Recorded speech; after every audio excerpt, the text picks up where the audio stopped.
The silver blade pressed against my throat, and I could feel my pulse hammering against the cold metal. Above me, Zachary Ward's eyes burned crimson in the moonlight streaming through the penthouse windows, his marble features twisted with a rage I had never seen before. But it wasn't directed at me. "Release her, Samuel." Zachary's voice was deadly quiet, each word dropping like ice into the silence. And perhaps I'll grant you a quick death instead of the centuries of agony I'm currently envisioning." Samuel Patel's laugh was bitter as he tightened his grip on the knife. The mighty vampire king, brought to his knees by a worthless human girl. How the council will laugh when they hear of this. His breath was hot against my ear, reeking of copper and decay. "Tell me, Laura, was he worth sacrificing your pathetic mortal life for?" I met Zachary's burning gaze and saw something there that made my heart skip. Not just rage, but genuine terror. Terror for me, after everything we had been through, after all the walls I had watched him build and tear down. This ancient, powerful creature was afraid of losing me. "He was worth everything," I whispered, and I meant it. Before we see how this ends, tell us where you're watching from and hype this video in the comments. This story gets darker than you can imagine, and I promise you won't see the ending coming. But I'm getting ahead of myself. Let me tell you how a girl from nowhere ended up as the one thing that could bring the vampire king to his knees. It started 6 months ago, when my family decided I was worth more to them dead than alive. I should have known something was wrong when my stepfather, Philip Price, started being nice to me. After 17 years of treating me like a burden he couldn't wait to be rid of, suddenly he was asking about my day and offering to drive me places. My mother, Ruth Smith, had that nervous energy she always got when she was hiding something, and my half-sister, Susan Chavez, kept shooting me these weird, guilty looks. The truth came out on my 23rd birthday, delivered with all the warmth of a death sentence. "It's an honor, Lord," Ruth said, her hands shaking as she poured herself another glass of wine. "The Hernandez family has been chosen. You've been chosen." I stared at the ornate invitation in my hands, thick parchment that felt ancient beneath my fingers. The writing was in some language I couldn't read, but there was a seal at the bottom that made my skin crawl just looking at it. A raven with spread wings, perched on a crown. Chosen for what? My voice came out flat, already knowing I wouldn't like the answer. Philip cleared his throat, avoiding my eyes. "There's been a tradition in this town for over 200 years, Laura. Every few decades, when the old families need to renew their agreements, a daughter is selected. It's considered a great privilege." A privilege. I repeated the word slowly, tasting the lie. What kind of privilege? Susan finally spoke up, her voice barely a whisper. "They say he's beautiful, that it doesn't hurt, that the chosen ones live like queens until—" She trailed off, unable to finish. "Until they die," I filled in silently. Because that's what this was, wasn't it? A sacrifice my own family was offering me up as some kind of ritualistic sacrifice to maintain whatever sick arrangement they had with whoever controlled this town. "Eho, you can't be serious." I stood up so fast my chair toppled backward. "You're talking about murdering me. Your own daughter." "You're not my daughter," Philip said quietly. And there it was. The truth I'd always known, but never heard spoken aloud. "Your real father left your mother with nothing but debt and shame. We took you in, fed you, clothed you, gave you a roof over your head for 23 years. This is how you repay that debt." I looked around the room at these people I had called family, seeing them clearly for the first time. Ruth couldn't meet my eyes, her face flushed with wine and guilt. Philip stood rigid with self-righteous anger, as if I was the one being unreasonable. And Susan, poor Susan, looked like she might throw up. "The car will come for you tomorrow night," Ruth said finally. "Wear the white dress I bought you. And Laura, I'm sorry, I really am, but this is bigger than any of us. I didn't sleep that night. Instead, I sat by my window and planned my escape. I had maybe $300 to my name, a beat-up Honda that might make it 50 miles if I was lucky, and nowhere to go. But I'd rather die on my own terms than be handed over like livestock to whatever monster my family had made a deal with. The next evening, I was ready. I'd packed light, just the essentials stuffed into a backpack. The white dress Ruth had bought hung in my closet like a funeral shroud, tags still attached. I wouldn't give them the satisfaction of seeing me dressed for slaughter.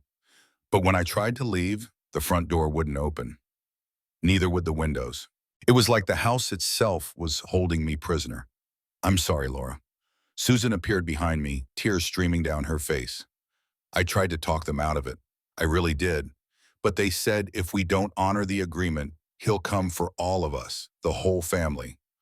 Who? I demanded, rattling the door handle uselessly. Who is he? The Vampire King, she whispered.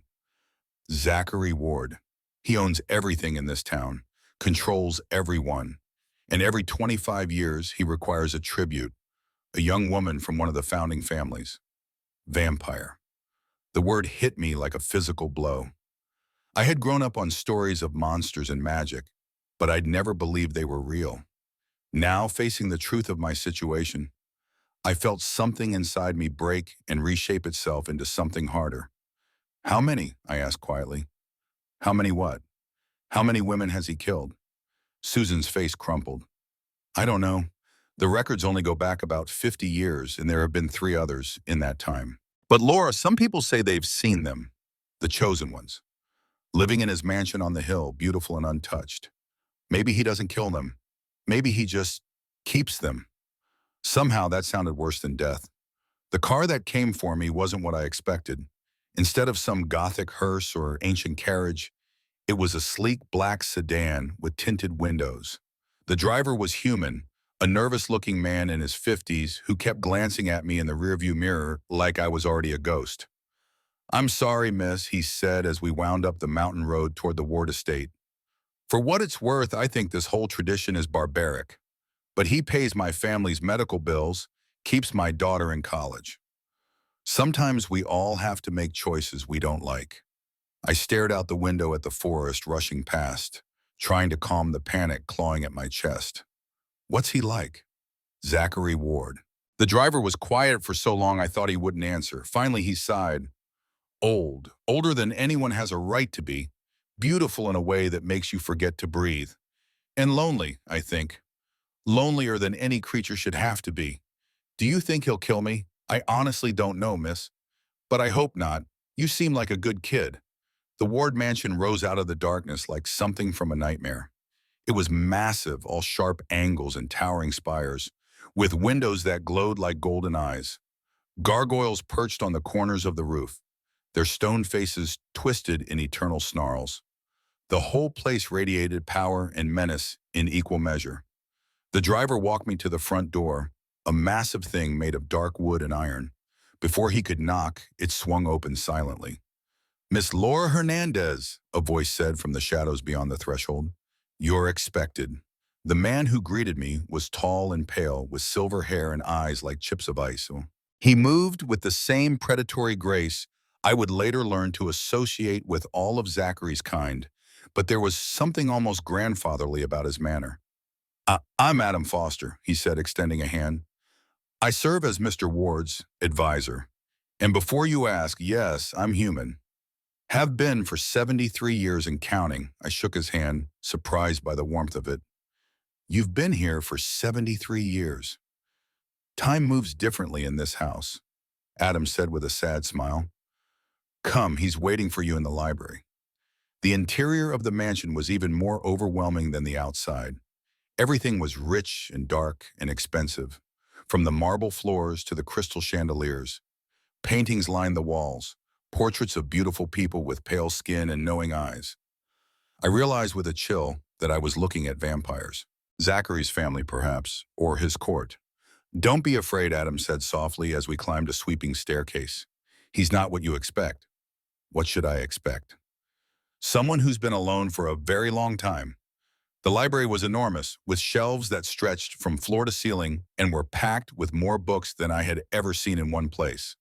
A fire crackled in a massive stone fireplace, casting dancing shadows across the room.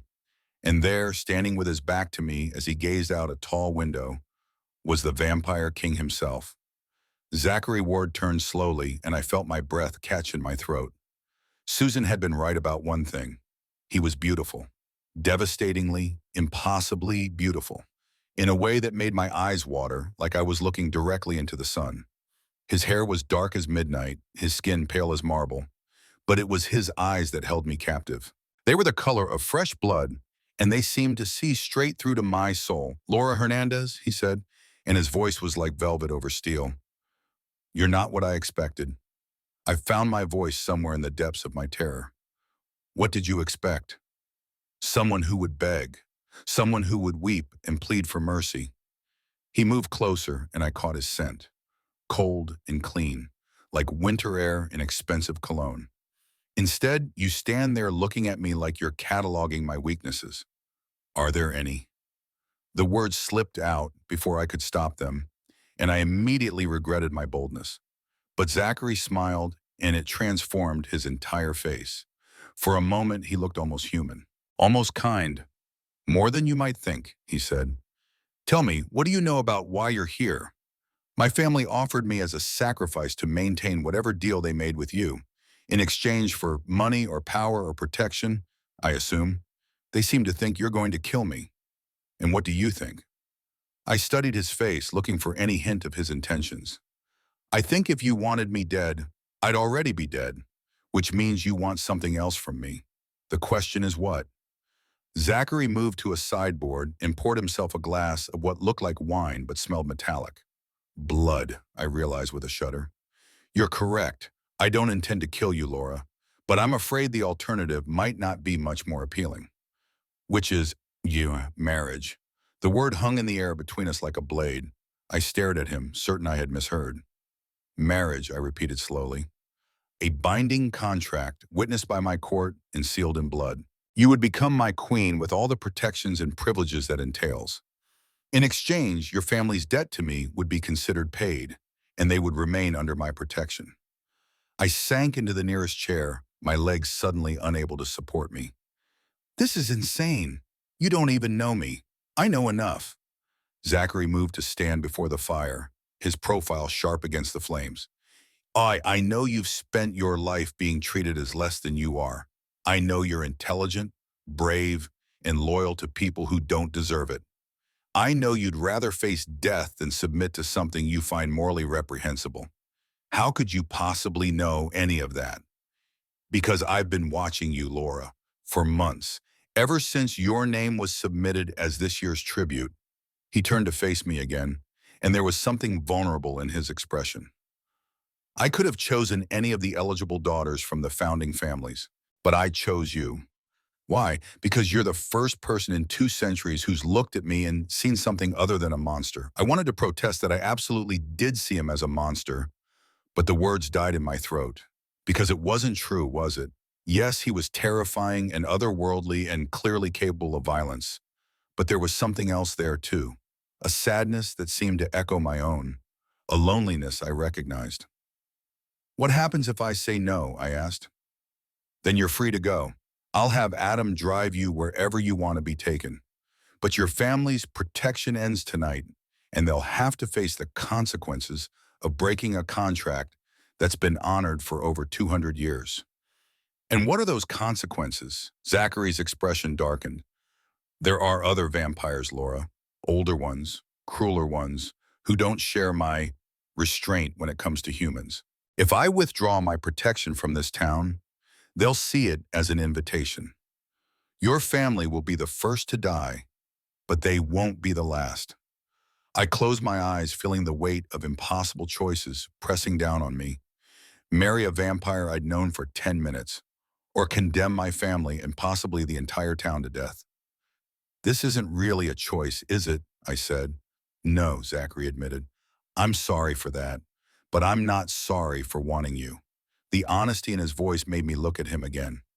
"How long would this marriage last?" "Forever, if you'll have it. I don't age, Laura. I don't die of natural causes. And once we're bonded, neither will you. You're talking about turning me into a vampire." "Not necessarily. The bond I'm proposing is older and rarer than simple transformation. It would grant you extended life and enhanced abilities without changing your fundamental nature. You would remain human, but you would be mine. Completely and irrevocably mine." The possessiveness in his tone should have terrified me. Instead, I felt a strange thrill run down my spine. When was the last time anyone had wanted me for anything other than what I could do for them? I need time to think, I said. Of course. Adam will show you to your rooms. We can discuss the details tomorrow night. As if summoned, Adam appeared in the doorway. This way, miss. I stood to follow him, then paused. Zachary, the other women, the ones who came before me, what happened to them? His face went carefully blank. They chose differently than I hope you will. They said no. They said no. And you let them go. I let them go. But there was something in his eyes that told me there was more to the story. Something he wasn't telling me. The rooms Adam led me to were more luxurious than anywhere I had ever stayed. The bedroom alone was larger than my entire apartment back home, with a four-poster bed draped in midnight blue silk and a fireplace that had already been lit. French doors opened onto a balcony that overlooked the gardens, and I could see the lights of the town twinkling far below.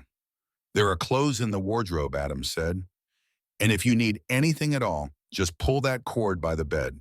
Someone will come immediately. Adam, I called as he turned to leave. Can I ask you something? Of course. Why do you stay here? You're human, you could leave anytime you wanted. So why spend 70 years serving a vampire? Adam was quiet for a long moment, his weathered face thoughtful. Because he saved my life once when I was about your age. And because in all my years here, I've never seen him hurt anyone who didn't deserve it. He's not the monster people think he is, Miss V. Laura. He's just a man who's been alone too long. After Adam left, I stood on the balcony and tried to process everything that had happened. 12 hours ago, I'd been a waitress living paycheck to paycheck in a cramped apartment. Now I was contemplating marriage to a vampire king who claimed to have been watching me for months. The rational part of my mind screamed that this was all insane, that I should run as far and as fast as I could. But another part, a part I'd kept buried for so long I'd almost forgotten it existed, whispered that maybe this was my chance. My chance to be something more than the unwanted daughter, the burden, the girl who was never quite good enough.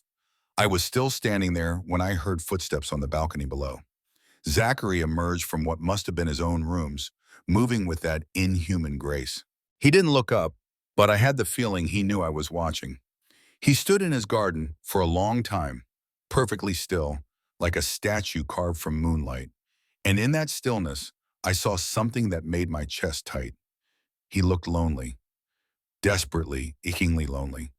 Before I could stop myself, I called down to him. Zachary. He looked up, and even from a distance, I could see the surprise on his face. Thank you, I said, for giving me a choice, even if it's not really a choice. Most people in your position wouldn't have bothered. When people in my position don't have to live with the consequences of their actions for eternity, he replied. So, is that what this is about? Consequences. Partly, he moved closer to the building, craning his neck to see me better. But mostly it's about hope. Hope for what? That maybe I don't have to spend the rest of forever alone. I didn't sleep that night. How could I? Instead, I lay in that enormous bed and stared at the ceiling, trying to imagine what my life would look like if I said yes. Would I be happy? Would I be safe? Would I eventually come to love this beautiful, dangerous creature who had chosen me out of all the women he could have had? And more importantly, would he ever love me back? When dawn broke, I was surprised to see Zachary still in the garden below. I had assumed vampires couldn't tolerate sunlight, but he stood there bathed in golden morning light, looking no different than he had in the moonlight. If anything, the sun made him even more beautiful, highlighting the sharp angles of his face and the way his dark hair caught the light. As if sensing my gaze, he looked up and smiled. Good morning, Laura. I trust you slept well. I didn't sleep at all, I called down honestly. Neither did I. Would you care to join me for breakfast? I found him in a sunny breakfast room overlooking the gardens. The table was set for two with fresh flowers and what looked like a feast fit for royalty. Zachary sat at the head of the table, dressed casually in dark jeans and a white button-down shirt that made him look almost normal, almost human. I wasn't sure what you'd like, he said, gesturing to the spread. So I had the kitchen prepare a bit of everything. I sat down across from him, acutely aware of how out of place I looked in my wrinkled clothes from yesterday. This is too much, Nothing is too much for you, he said simply, and the sincerity in his voice made my cheeks burn. We ate in relative silence, but it wasn't uncomfortable. If anything, it felt strangely domestic, like we were a normal couple sharing a normal breakfast instead of a human woman and a vampire king negotiating the terms of a supernatural marriage contract. Can I ask you something? I said finally. Anything. How old are you? Really? Zachary set down his coffee cup and considered the question. I was turned in 1847. I was 28 at the time. I did the math in my head and felt dizzy. You're over 170 years old. Yes, that's that's a lot of time to be alone. It is. His voice was soft, almost vulnerable. I've had companions over the years, of course. Other vampires, humans who served me for a time, but never a true partner. Never someone who chose to be with me because they wanted to, not because they feared me or needed something from me. And you think I could be that person? I hope you could be. I studied his face, looking for any sign of deception. What makes you think we're compatible? You don't know anything about me. I know more than you think. Zachary leaned back in his chair, his red eyes never leaving mine. I know you love old movies and classical music. I know you volunteer at the animal shelter even though you can barely afford to feed yourself. I know you send half your tips to your grandmother in Mexico even though your family treats you like dirt. My fork clattered against my plate. You've been stalking me. I've been learning about you, he corrected. There's a difference. Is there? Because from where I'm sitting, it sounds like you've been watching me without my knowledge or consent for months. That's stalking, Zachary. For the first time since I'd met him, he looked genuinely ashamed. You're right. I'm sorry. I know how it sounds, but I needed to be sure. The bond I'm proposing isn't something that can be undone. If we're incompatible, if we can't find happiness together, we'll both be miserable for a very long time. And what if we are incompatible? What if I say yes and we end up hating each other? Then we'll find a way to make it work anyway, he said firmly, because the alternative is unacceptable, which is you dying either from old age or from the enemies who will come for you once they learn what you mean to me. A chill ran down my spine. What enemies? Zachary's expression darkened. I'm not the only vampire in this region, Laura. There are others, older and more powerful than I am, who view my humanitarian approach to governing as weakness. They've been looking for an excuse to challenge me for centuries. A human queen would be exactly the excuse they need. So marrying you would actually put me in more danger. In the short term, yes. But once we're bonded, once you bear my mark, anyone who harms you would be declaring war on me personally. Most aren't foolish enough to risk that. Most. There's one who might be. Zachary stood and moved to the window, his posture tense. My brother Samuel, he's been trying to claim my territory for decades. He sees humans as nothing more than food and entertainment. If he thought he could use you to hurt me, he didn't finish the sentence, but he didn't need to. The implication was clear enough. Your brother is a vampire too. He's the one who turned me, actually. Back when I was young and stupid enough to think immortality was a gift. Zachary's laugh was bitter. He's never forgiven me for refusing to rule the way he thinks I should, with fear and brutality instead of relative benevolence. And you think he'll come after me, and I think he'll come after both of us. But if you're my bonded mate, you'll have access to some of my strength. You'll be able to defend yourself in ways that would be impossible otherwise. I pushed my plate away, my appetite gone. This just keeps getting better and better. I know it's a lot to take in, Zachary said, returning to his seat. But Laura, I need you to understand something. I'm not asking you to marry me just to save your family or protect the town. I'm asking because I've been alone for over a century, and you're the first person who's made me remember what it feels like to want something more than mere survival. The raw honesty in his voice made my chest tight. What happens if I say yes? What does the bonding process involve? A ceremony witnessed by my court, an exchange of blood to create the psychic link between us. And then, he paused, color rising in his pale cheeks. Then we would need to consummate the bond, physically. Heat flooded my face. Oh, It doesn't have to happen immediately, he said quickly. The ceremony can be performed, and we can take as much time as you need before the rest. But it has to happen eventually. For the bond to be complete and permanent, yes. I stood abruptly, needing space to think. I need some air. Of course, the gardens are yours to explore. Just don't try to leave the grounds. For your own safety. The gardens were even more beautiful in daylight than they had been from my balcony. Roses climbed trellises and spilled over stone walls, their scent heavy in the warm air. A fountain bubbled in the center of a circular courtyard, surrounded by benches carved from white marble. It was peaceful here, almost magical, and I could understand why someone might want to spend eternity in a place like this. I was sitting by the fountain, trying to sort through my tangled thoughts, when I heard footsteps on the gravel path. I turned, expecting to see Zachary, but instead found myself face to face with a woman I didn't recognize. She was beautiful in the same otherworldly way Zachary was, with platinum blonde hair and eyes like chips of blue ice. But where Zachary's beauty felt warm despite his supernatural nature, hers was cold and sharp as a blade. "So you're the little human who's caught our king's attention," she said, her voice carrying a slight accent I couldn't place. "How quaint. I'm sorry, who are you?" "Evelyn Hughes. I serve on Zachary's council." She moved closer, and I caught her scent, cold and metallic, like old coins. "I wanted to meet the woman who thinks she can tame a vampire king." "I don't think I can tame anyone," I said carefully. "I'm just trying to figure out if I can survive this situation."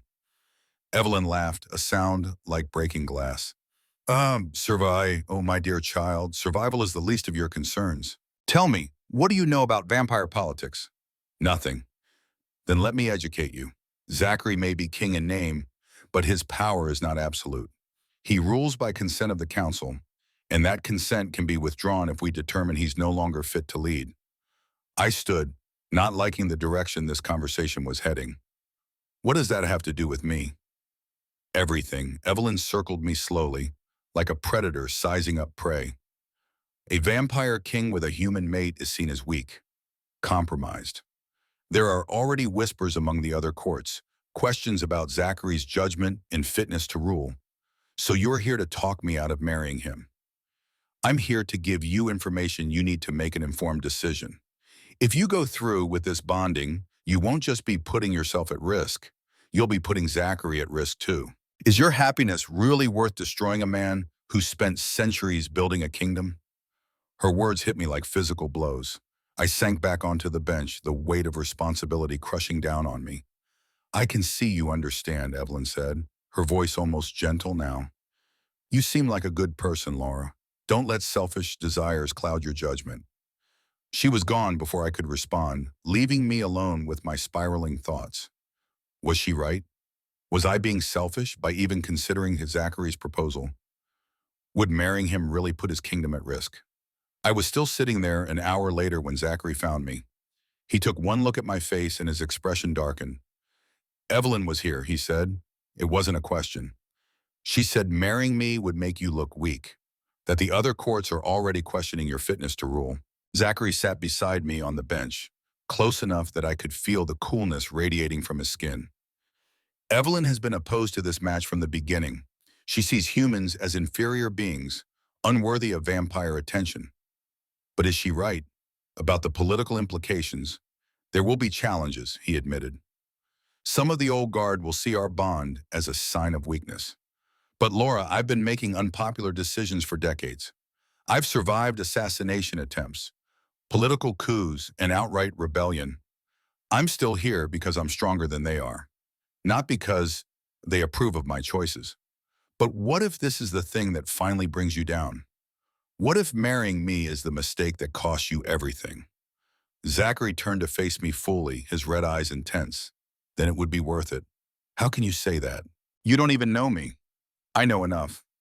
He reached out slowly, giving me time to pull away, and cupped my face in his hands. His skin was cold as marble, but his touch was infinitely gentle. "I know you're brave enough to face down a vampire king when you thought I was going to kill you. I know you're loyal enough to sacrifice yourself for a family that doesn't deserve you. I know you're kind enough to worry about my welfare even when your own future is uncertain. That's not enough to build a marriage on, isn't it? His thumb traced my cheekbone, and I felt something electric pass between us. Laura, I've had centuries to think about what I want in a partner. Someone who challenges me, who isn't afraid to tell me when I'm wrong. Someone who sees past the monster to the man underneath. Someone, Ishaman, who makes me want to be better than I am. And you think I'm that person. I know you are. The certainty in his voice made my heart race. What if you're wrong? What if I disappoint you? Then you'll disappoint me. But I'd rather take that risk than spend another century alone. We sat in silence for a while, his hand still cradling my face. I studied his features, memorizing the sharp line of his jaw, the way his dark lashes cast shadows on his pale cheeks. He really was beautiful, in a way that made my chest ache. If I say yes, I said finally, what would our life be like, day to day, I mean? Whatever you want it to be, he said. You could pursue any interest, any career that appeals to you. You'd have access to resources most people can only dream of.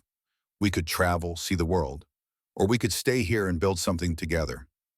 In the vampire politics, the council, the other courts, we'd face them together as equals. I wouldn't be your equal, Zachary. I'm human. I'm mortal. I don't have supernatural strength or speed or any of the things that make you powerful.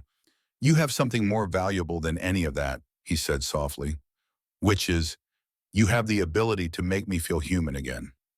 That night, I dreamed of blood and roses.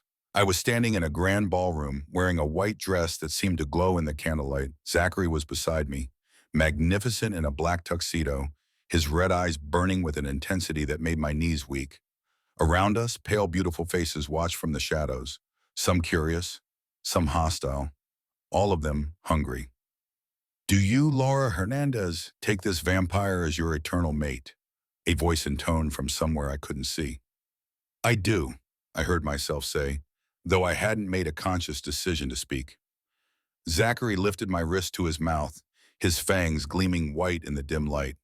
And I take you, Laura, as mine, forever. The bite was sharp and sweet, pleasure and pain intertwined in a way that made me gasp. I felt something fundamental shift inside me, like a door opening in my soul. Suddenly I could sense Zachary's emotions as clearly as my own. His love, his relief, his desperate hope that I wouldn't regret this choice. But underneath those feelings was something darker. Fear. Not of me, but for me. Because in the shadows of the ballroom, something moved with predatory grace. Something that wanted to destroy everything Zachary held dear. I woke with a start, my heart pounding and my wrist aching as if I'd actually been bitten. The room was still dark, but I could see the first hints of dawn creeping across the sky. I'd been at the mansion for 2 days now, and I still hadn't given Zachary my answer. But I thought I knew what it would be. I found him in his study, a masculine room lined with dark wood and leather-bound books. He was sitting behind a massive desk, papers spread before him, but I could tell he wasn't really reading. His attention was focused entirely on me the moment I stepped through the door. You look like you've made a decision, he said quietly. I have. I moved closer, my bare feet silent on the thick carpet. I'll marry you. The relief that crossed his face was so profound it took my breath away. Laura, but I have conditions, he straightened, suddenly all business. Name them. First, I want to know everything about vampire politics and the threats we'll be facing. No more protecting me from uncomfortable truths? Agreed. Second, I want to meet your council before the bonding ceremony. If I'm going to be your queen, I need to understand the people I'll be dealing with. Sayu also agreed. And third, I took a deep breath, gathering my courage. I want some time to get to know you before we complete the physical aspect of the bond. I know you said it doesn't have to happen immediately, but I need you to promise me you won't pressure me. Laura, I would never pressure you into anything, he said, rising from his chair. The physical bond will happen when you're ready, and not a moment before. Then yes, I'll marry you. He crossed the room in 3 swift strides and pulled me into his arms. For a moment, I thought he might kiss me, but instead he just held me, his face buried in my hair. "Thank you," he whispered against my temple. "You have no idea what this means to me." I could feel the tension leaving his body, as if he'd been carrying the weight of the world, and I just helped him set it down. It occurred to me that this powerful, ancient creature had been just as afraid of my rejection as I had been of his proposal. "When will the ceremony be?" I asked. "As soon as possible. Tonight, if you're willing. The longer we wait, the more time my enemies have to interfere." "Us tonight." The word came out as a squeak. Zachary pulled back to look at me, his expression gentle. "Are you having second thoughts?" "No, maybe. I don't know," I laughed shakily. "This morning I was a waitress from nowhere. Tonight I'll be a vampire queen. It's a lot to process." "You don't have to be anything you don't want to be," he said seriously. "Queen is just a title. What matters is that you'll be mine and I'll be yours." The possessiveness in his voice sent a thrill down my spine. "Yours. Completely. Irrevocably. Forever." His red eyes burned into mine. "Are you ready for that, Laura?" I thought about my old life, my cramped apartment and demanding job and family that saw me as nothing more than a burden to be disposed of. Then I thought about the man in front of me, this beautiful, dangerous creature who looked at me like I was something precious. "Yes," I said. "I'm ready." The rest of the day passed in a blur of preparation. Adam appeared with a team of people who seemed to materialize from nowhere, all of them focused on getting me ready for the ceremony. There was a seamstress who fitted me for a gown that was nothing like the simple white dress my mother had chosen. This was a work of art, midnight blue silk that seemed to shimmer with its own light, cut to flatter my figure in ways I hadn't known were possible. There was a woman who did my hair and makeup, transforming me into someone I barely recognized in the mirror. My dark hair was swept up in an elaborate style threaded with silver pins that caught the light. My skin glowed with subtle cosmetics that made me look otherworldly, almost vampire-like myself. And through it all, Zachary was nowhere to be seen. Adam explained that it was tradition for the bonded pair to remain apart until the ceremony, but I found myself missing his presence more than I would have expected. "But nervous?" Adam asked as he escorted me to what he called the ceremony room. "Terrified," I admitted.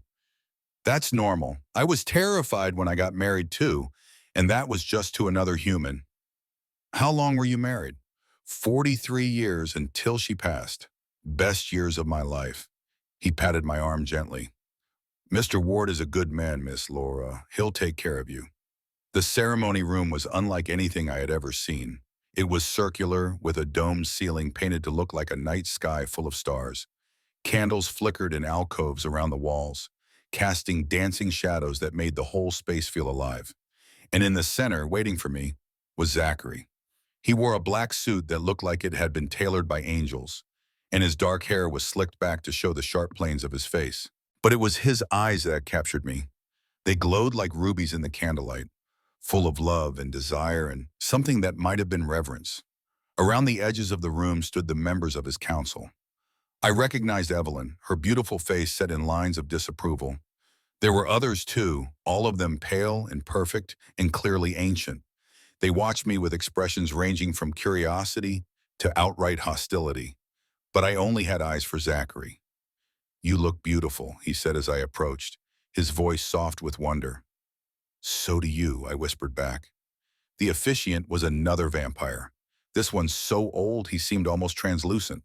His voice carried the weight of centuries as he began the ceremony, speaking in a language I didn't understand but somehow felt in my bones. Then it was time for the vows. "Laura Hernandez," Zachary said, his voice carrying clearly through the circular room.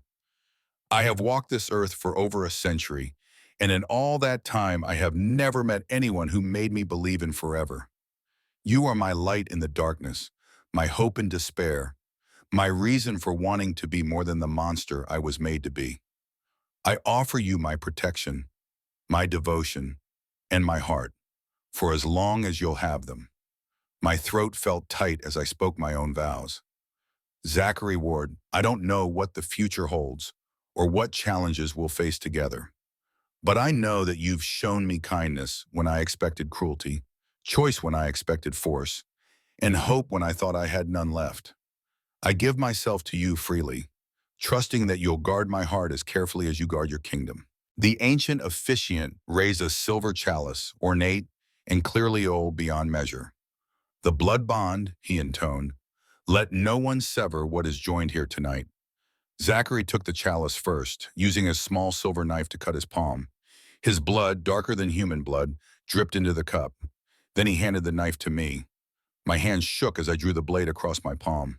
The cut stung, but not as much as I'd expected.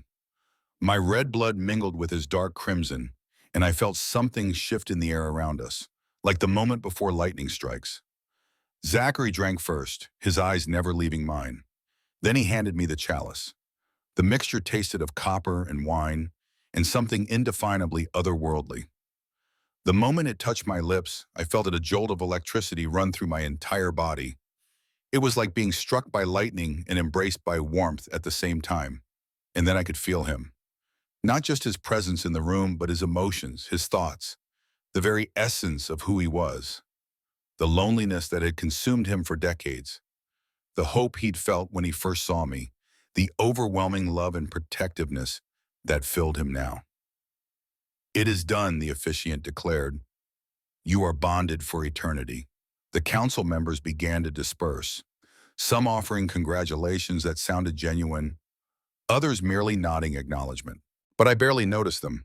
All my attention was focused on the man in front of me, my husband, whose emotions I could now feel as clearly as my own. How do you feel? He asked softly. Different, stronger. I flexed my fingers, amazed by the energy coursing through my veins. Is this what you feel like all the time? This is what I feel like when I'm near you, he said with a smile that made my heart skip. The bond amplifies everything. Zachary.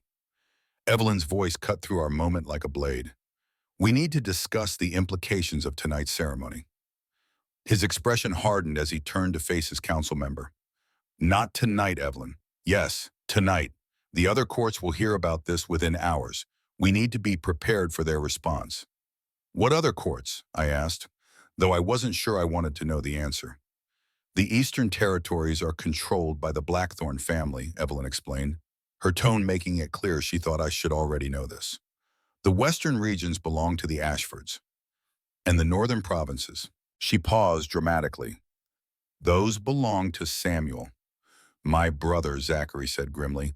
I was hoping we'd have more time before word reached him. Hope is a luxury we can't afford, Evelyn snapped. Samuel has been looking for an excuse to challenge you for years. A human queen gives him exactly what he needs. Then we'll deal with him when he comes, Zachary said firmly. We. Evelyn's laugh was bitter. You mean you'll deal with him while your new bride cowers in hiding? I won't be hiding anywhere, I said, surprised by the steel in my own voice.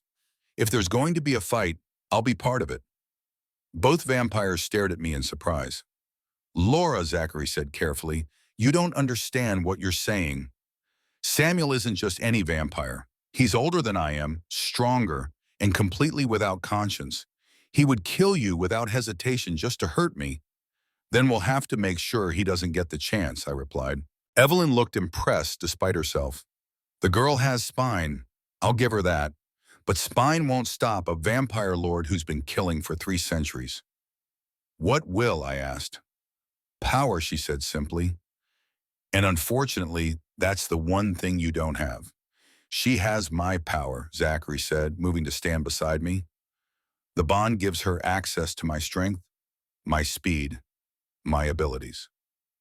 To a limited degree, Evelyn corrected.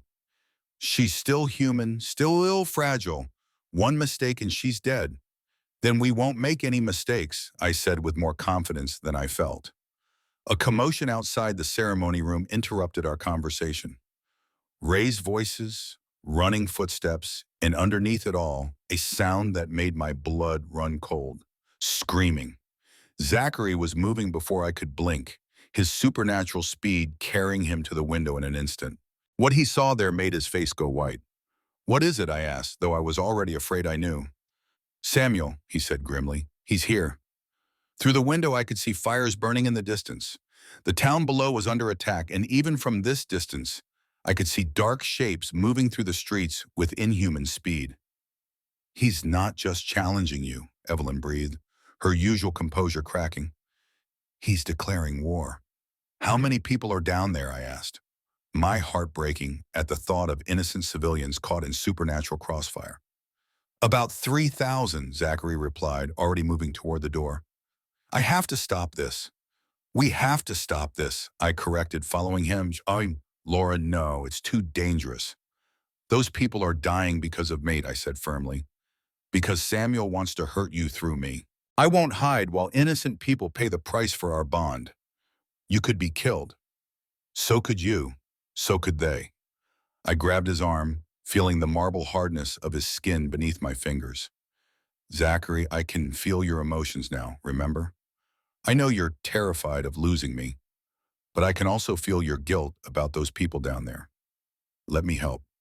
He stared at me for a long moment, and I could feel the war raging inside him. His need to protect me versus his duty to protect his people.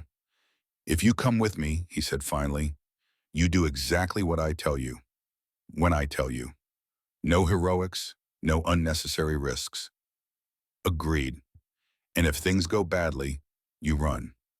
Promise me that if I tell you to run, you'll do it. I hesitated, knowing it was a promise I might not be able to keep. I promise. He knew I was lying. I could feel it through our bond. But there wasn't time to argue. Every second we delayed meant more people were dying. Evelyn, Zachary called as we headed for the door. Gather the others. We end this tonight. The ride down the mountain was the longest 10 minutes of my life. Zachary drove with supernatural precision, taking turns that should have sent us flying off the cliff, but I barely noticed the danger. All my attention was focused on the growing orange glow ahead of us, and the screams that grew louder with every mile. Tell me about Samuel, I said, needing to understand what we were facing. He's my older brother by about 50 years, Zachary replied, his hands gripping the steering rein so tightly I was surprised it didn't crack. He turned me during the Civil War, when I was dying from a battlefield wound. At first, I was grateful. Immortality seemed like a gift. What changed? I started to see what he really was. Samuel views humans as nothing more than cattle, existing solely for vampire pleasure and sustenance. He's spent centuries building an empire based on fear and brutality. When I inherited this territory and chose to rule differently, it drove a wedge between us that's only grown wider over time. And now he's here to take your territory. He's here to take everything I care about, Zachary corrected grimly. My kingdom, my people, and you. We crested the final hill, and the full scope of the devastation became clear. Main Street was in chaos, with overturned cars and shattered storefronts. Bodies lay motionless on the sidewalks, and I couldn't tell if they were dead or just unconscious. Dark figures moved through the destruction with inhuman speed, and I caught glimpses of pale faces and gleaming fangs. How many vampires did he bring? I asked. Too many, Zachary replied. But that's not our biggest problem. What is? He pointed toward the town square, where a figure stood atop the fountain like a conquering general surveying his victory. Even from a distance, I could see the family resemblance.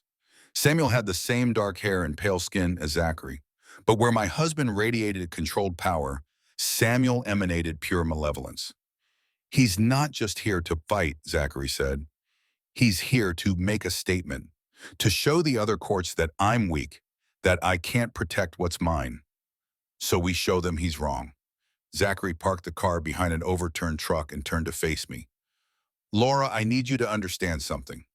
What you're about to see, it's going to be violent. Vampires don't fight like humans. We're faster, stronger, and much more vicious. Are you prepared for that? I thought about the quiet life I'd left behind, the simple problems of paying rent and avoiding my family's drama. That world seemed impossibly far away now.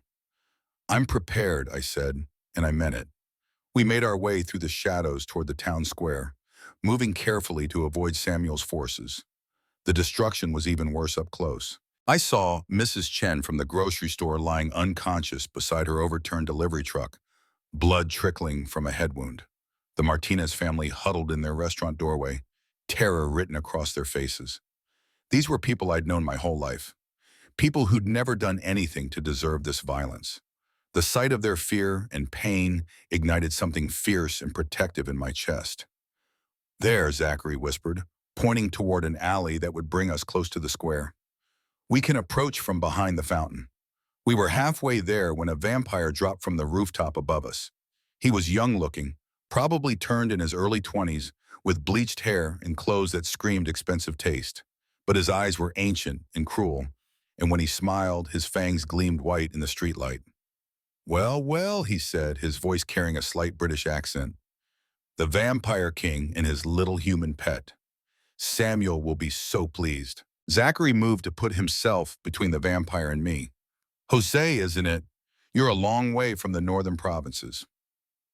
"I go where my lord commands," Jose replied, with a mocking bow. "And tonight he's commanded me to bring him a wedding present. Specifically, your new bride's head." The casual way he spoke about murdering me sent ice through my veins, but it also sparked something else. Anger. Pure, burning anger at this creature who thought he could terrorize innocent people and threaten my life like it was some kind of game. "You'll have to go through me first," Zachary said, his voice deadly quiet. "Oh, I'm counting on it," Jose replied, and then he moved. I had thought Zachary was fast, but Jose was like lightning. One second he was standing 10 feet away. The next he was on top of my husband, fangs bared and claws extended. They crashed into the brick wall of the building beside us with enough force to crack the mortar. Zachary recovered quickly, grabbing Jose by the throat and hurling him across the alley. But the younger vampire landed in a crouch and immediately sprang back into the attack. They fought with a speed and brutality that was almost impossible to follow. Punches that would have shattered human bones, throws that sent bodies flying through the air, the sound of impact echoing off the buildings around us. And through it all, I could only stand and watch, feeling utterly helpless. Then Jose managed to get behind Zachary, wrapping his arm around my husband's throat in a chokehold that would have been fatal to anyone with the need to breathe. "Not so tough now, are you, Your Majesty?" Jose hissed in Zachary's ear. "Maybe I'll make you watch while I drain your little human dream." That's when something inside me snapped. I didn't think about what I was doing. I didn't consider the danger or the impossibility of a human fighting a vampire. I just moved, grabbing a broken piece of rebar from the construction site across the street and driving it into Jose's back with every ounce of strength that I possessed. The vampire screamed, a sound like nails on a chalkboard, and released Zachary. He spun toward me, his face twisted with rage and pain, and I saw my death in his eyes. But before he could reach me, Zachary was there. His hand closed around Jose's throat, and with a quick, brutal twist, he snapped the vampire's neck. Jose crumpled to the ground, his body already beginning to turn to ash. "Are you hurt?" Zachary asked, pulling me into his arms. "I'm fine," I said, though I was shaking from adrenaline. "Is he dead? You killed him, Laura." That rebar pierced his heart. I stared down at the pile of ash that had been a vampire moments before. "I killed someone. You killed something that was about to murder both of us," Zachary corrected firmly. "And you probably saved dozens of innocent lives in the process." "I can't believe I did that." "I can." He cupped my face in his hands, his red eyes blazing with pride and something that might have been awe. "You're stronger than you know, or braver than you give yourself credit for. Strong enough to face Samuel. We'll find out," he said grimly, "because here he comes." Samuel Patel emerged from the smoke and chaos of the town square like a nightmare given form. He was taller than Zachary, broader through the shoulders, with the kind of presence that made the air itself seem heavier. His dark hair was longer than his brother's, pulled back in a style that belonged to another century, and his eyes weren't red like Zachary's, but black as midnight. "Little brother," he called out, his voice carrying easily across the distance. "I see you finally decided to join the festivities." Around him stood at least a dozen other vampires, all of them ancient and powerful if their auras were anything to judge by. They formed a loose circle around the fountain, effectively cutting off any escape routes. "Samuel," Zachary replied, his own voice calm despite the tension I could feel radiating from him through our bond. "You're trespassing." "Am I?" Samuel's laugh was like breaking glass. Last I checked, this territory belonged to the Patel family, and as the elder son, that makes me the rightful heir. You forfeited any claim to this land when you chose exile over accepting the council's judgment. The council, Samuel spat. A group of weak-willed fools who've forgotten what it means to be apex predators. But that's neither here nor there. I'm not here to debate territorial rights. His black gaze shifted to me, and I felt like a rabbit being sized up by a wolf. I'm here to collect a wedding gift. If you want her, you'll have to go through me, Zachary said, moving to block Samuel's view of me. Oh, I intend to, Samuel replied with a smile that made my blood run cold. But first, let me introduce you to some old friends. He gestured and the vampires around him stepped forward into the light. I recognized some of them from old paintings in Zachary's mansion, members of the original council who had supposedly been destroyed decades ago. Impossible, Zachary breathed. The council voted to execute them for crimes against humanity. The council voted, Samuel agreed. But I never said I carried out the sentence. Did you really think I would destroy such useful allies? You've been harboring war criminals for 50 years. I've been building an army. And tonight that army is going to help me reclaim what should have been mine from the beginning. The tension in the air was so thick I could taste it. Around us I could hear the sounds of battle as Zachary's forces clashed with Samuel's throughout the town. But here in the square, it was just us and them, predators circling each other in the darkness. Last chance, little brother, Samuel said. Renounce your claim to this territory. Dissolve your ridiculous marriage to the human, and I might let you live to see another century. Counteroffer, Zachary replied. Leave now, take your followers with you, and I might not scatter your ashes to the four winds. Samuel's expression darkened. So be it. The battle that followed was unlike anything I could have imagined. Samuel and Zachary moved with inhuman speed, their bodies blurring as they struck and parried and struck again. The sound of their impacts echoed off the buildings around us like gunshots. But it quickly became clear that Samuel had the advantage. He was older, stronger, and he fought without any of the restraint that held Zachary back.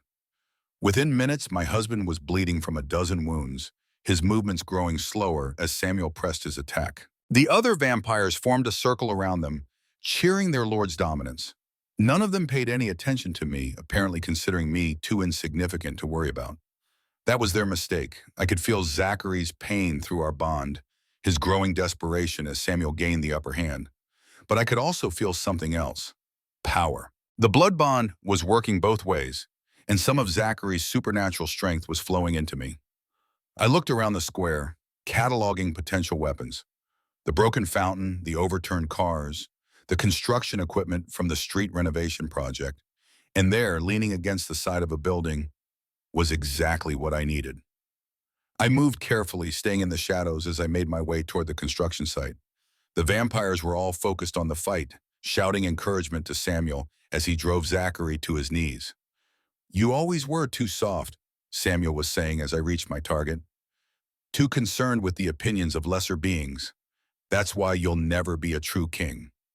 Maybe, Zachary gasped, blood running down his face from a gash across his forehead. But at least I'm not a monster. We're all monsters, brother. I've just stopped pretending otherwise. Samuel raised his hand for what was clearly meant to be a killing blow. That's when I stepped out of the shadows. Hey, Samuel, I called out, my voice carrying clearly across the square. He turned toward me, his black eyes widening in surprise. The little human thinks she can interfere in vampire business. How amusing. I think a lot of things, I replied, hefting the industrial nail gun I'd found at the construction site. For instance, I think you talk too much. I pulled the trigger. The nail, driven by compressed air and enhanced by whatever supernatural strength the bond had given me, struck Samuel in the chest with enough force to punch through his ribs. He staggered backward, looking down at the protruding metal with shock. Iron, I said conversationally. I remember Zachary mentioning that iron was particularly effective against vampires. Samuel's face twisted with rage. You insignificant little... I fired again, this time aiming for his shoulder. The nail struck true, spinning him around and sending him crashing into the fountain. Laura, get back, Zachary shouted, struggling to his feet. But I was done taking orders. done being the helpless human who needed protection. These creatures had terrorized my town, hurt innocent people, and tried to destroy the man I was beginning to love. It was time they learned that humans weren't as weak as they thought. I advanced on Samuel, the nail gun steady in my hands. Here's what's going to happen. You're going to call off your attack, take your followers, and leave this territory, and you're never going to threaten my husband or my people again. Samuel laughed even as blood ran down his chest. Your people. Listen to the little human thinking she has any authority here. I have the authority of someone who just put 2 iron nails in your chest, I replied. And I've got plenty more where those came from. You think those toys can stop me? Samuel began to rise, his wounds already starting to heal. No, I said calmly, but they can slow you down long enough for him to finish the job. Samuel turned just in time to see Zachary bearing down on him, moving faster than I had ever seen him move before. My husband's hand closed around his brother's throat, and for a moment I thought it was over. Then Samuel smiled. Did you really think I came here alone, he whispered. That's when I heard the footsteps behind me. I spun around to find myself face to face with another vampire, this one holding a silver blade that gleamed in the moonlight. Hello, Laura, the vampire said, and I recognized the voice even before I saw her face. Evelyn Hughes stood before me, her beautiful features twisted with malice. I told you that marrying him would be a mistake. Now you get to pay the price for not listening. The betrayal hit me like a physical blow. Evelyn had been on Zachary's council, had sat in his meetings, had sworn loyalty to him, and all along she had been working with Samuel. You, I breathed, raising the nail gun toward her ear. Me, she confirmed with a cold smile. Did you really think the entire council supported Zachary's decision to bind himself to a human? Some of us remember what it means to be vampire royalty. Behind me, I could hear Zachary and Samuel still fighting, their battle growing more desperate by the second. But I couldn't turn away from Evelyn, not with that silver blade in her hand. How long, I asked, trying to buy time while I figured out my next move. How long have I been feeding information to Samuel? Since the day Zachary announced his intention to choose a human bride. Did you think your selection was random, Laura? Samuel needed to know which families had eligible daughters, which one would be most likely to accept the arrangement. You helped him choose me. I helped him choose the perfect weapon to destroy Zachary from within. A weak, pathetic human who would make him look foolish in front of the other courts. Evelyn's expression darkened. What I didn't expect was for you to actually go through with the bonding, or for Zachary to be so completely besotted that he'd risk everything for your worthless life. Seems like you underestimated both of us. Perhaps, but it doesn't matter now. Samuel will kill Zachary, I'll kill you, and the natural order will be restored. She lunged forward with vampire speed, the silver blade aimed at my heart. But something had changed in me since the bonding ceremony. My reflexes were faster, my movements more fluid. I dodged to the side and fired the nail gun, catching her in the shoulder. Evelyn shrieked as the iron nail burned through her flesh, but she didn't go down. Instead, she spun toward me with renewed fury, slashing with the blade. This time I wasn't fast enough. The silver edge caught me across the ribs, and I felt fire race through my veins as the metal touched my blood. Apparently, being bonded to a vampire made me vulnerable to the same things that hurt them. There's the weakness I was looking for, Evelyn said with satisfaction. Silver burns you now, doesn't it? One of the delightful side effects of your precious bond. She raised the blade for another strike, and I knew I wouldn't be able to dodge again. The silver poisoning was already making me weak, my vision blurring at the edges. But before the blow could land, Evelyn suddenly stiffened. She looked down at her chest, where the point of a wooden stake protruded from between her ribs. Sorry I'm late, a familiar voice said behind her. Traffic was murder. Adam Foster stood there holding the other end of the stake, his weathered face grim with determination. I may be old, but I'm not helpless. Evelyn collapsed, her body already beginning to turn to ash. Adam caught me as I swayed, his strong arms keeping me upright. The silver needs to come out, he said urgently. The wound won't heal properly with it still in your system. I looked around desperately for Zachary, but he and Samuel were still locked in combat near the fountain. Both of them were bleeding heavily now, their movements growing sluggish. "Help him," I gasped, pushing Adam toward the fight. "I can't leave you like this." "I'll be fine. Just help him." Adam hesitated for a moment, then pressed a clean cloth against my wound. "Keep pressure on this, and try not to die while I'm gone." He moved toward the fountain with surprising speed for a man his age. Samuel had Zachary pinned against the stone, his hands around my husband's throat. But when Adam approached from behind with another wooden stake, Samuel's supernatural senses alerted him to the danger. The vampire lord spun around and backhanded Adam with enough force to send the old man flying across the square. He hit the side of a building and slumped to the ground, motionless. "No," I screamed, struggling to my feet despite the pain in my side. Samuel turned toward me with a predatory smile.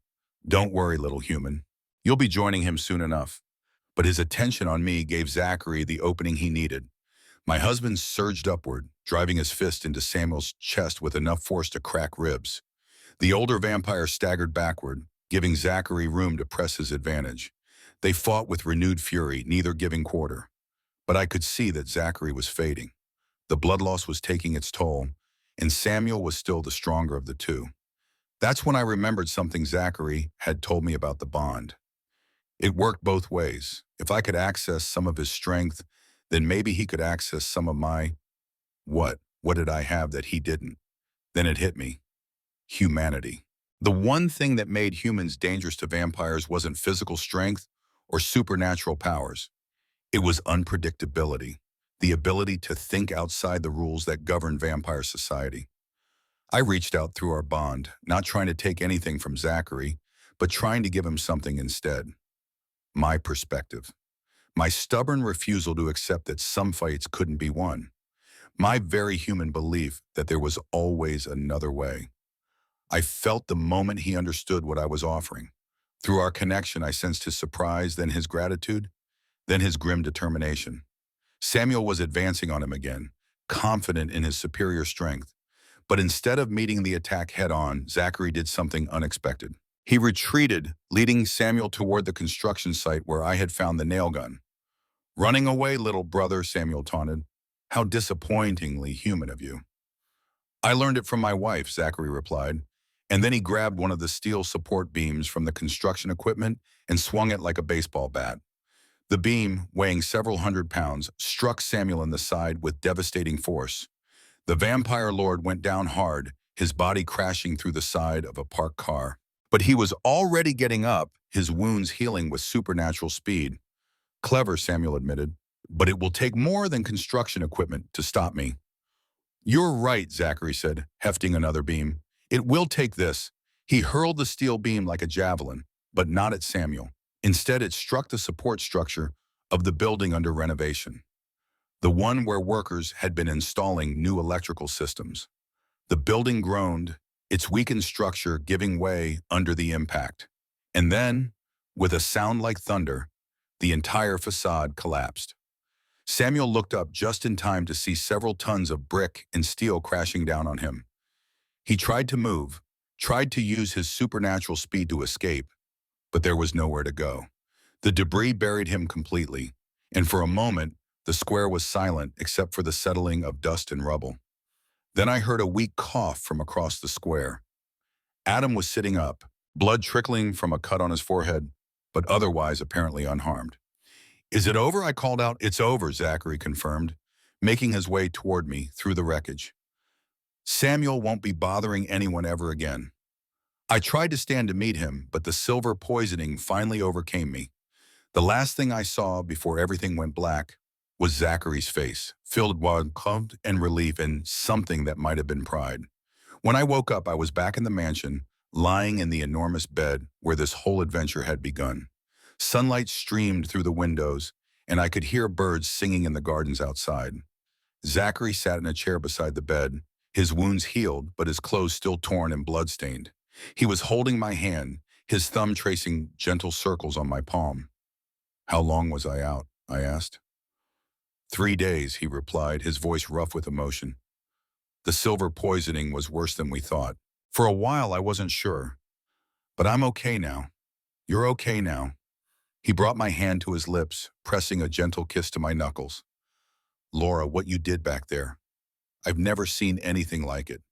You faced down vampires who were centuries old, killed one of Samuel's lieutenants, and helped me defeat my brother. You were magnificent. I was terrified, I admitted. So was I. But you did it anyway. That's what courage is. I sat up carefully, testing my strength. The wound in my side was completely healed, leaving only a faint silver scar. What happens now? Now we rebuild.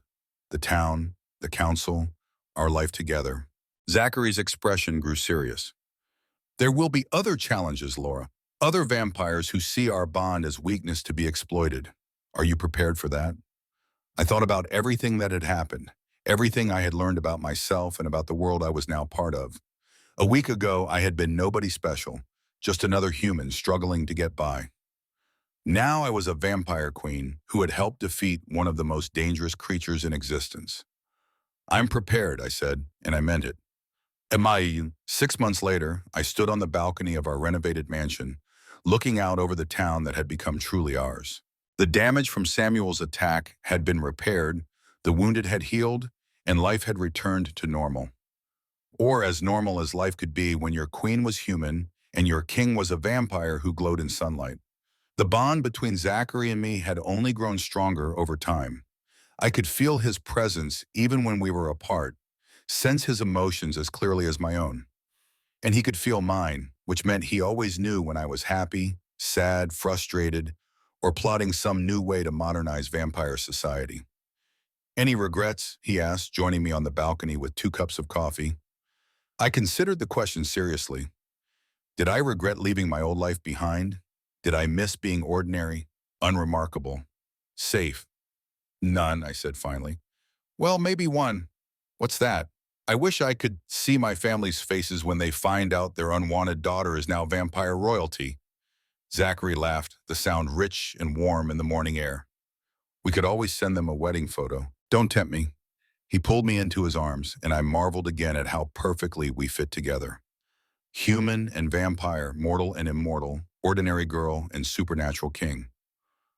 I love you, he said softly, the words still new enough to make my heart skip. I love you too, I replied, meaning it more each time I said it. As we stood there together, watching our kingdom wake up to another day, I thought about the choice I had made in this very place all those months ago. The choice to trust a monster who turned out to be a man, to accept a destiny I never could have imagined, to become someone stronger and braver than I ever thought possible. It hadn't been easy. There had been pain, fear, moments when I thought I might not survive what I had gotten myself into.